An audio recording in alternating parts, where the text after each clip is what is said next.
આઈઝી media સાથે હું છું બંસી દવે। સાંભાર ખાનારા મોટાભાગના લોકો માને છે કે તે દક્ષિણ ભારતીય વાનગી છે, પરંતુ આ બિલકુલ સત્ય નથી। વાસ્તવમાં તે એક મરાઠી વાનગી છે। સાંભારનો ઇતિહાસ જાણવા માટે તમારે મહારાષ્ટ્રના બહાદુર યોદ્ધા છત્રપતિ શિવાજીના સમયમાં જવું પડશે।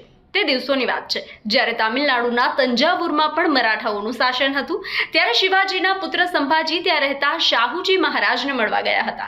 સંભાજીને મરાઠી વાનગી આમટી ખૂબ જ પસંદ હતી, તેથી તેમના સ્વાગતમાં શાહુજીએ તેમના શાહી રસોઈયાઓને આમટી તૈયાર કરવાનો આદેશ આપ્યો હતો।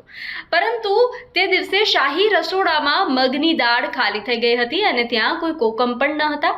તેથી જ રસોઈયાએ તુવેરની દાળની વાનગી આમલી નાખી અને તૈયાર કરી।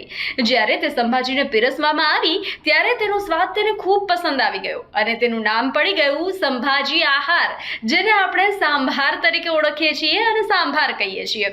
જેઓ મહારાષ્ટ્રના છે તેઓ જાણતા હશે કે મરાઠી ખોરાક હજુ પણ તામિલનાડુ અથવા દક્ષિણના કેટલાક ભાગોમાં ભોજનમાં જોવા મળે છે। કારણ એ છે કે ત્યાં મરાઠાઓનું શાસન હતું। એટલું જ નહીં, તેમની બોલીમાં જૂની મરાઠી ભાષાના શબ્દોનો પણ સમાવેશ થાય છે, તે પણ સંભળાય છે અને આમ લોકો દક્ષિણ ભારતીય વાનગી સાથે સાંભાર આરોગવા લાગ્યા અને તેને દક્ષિણ ભારતની વાનગી સમજવા લાગ્યા।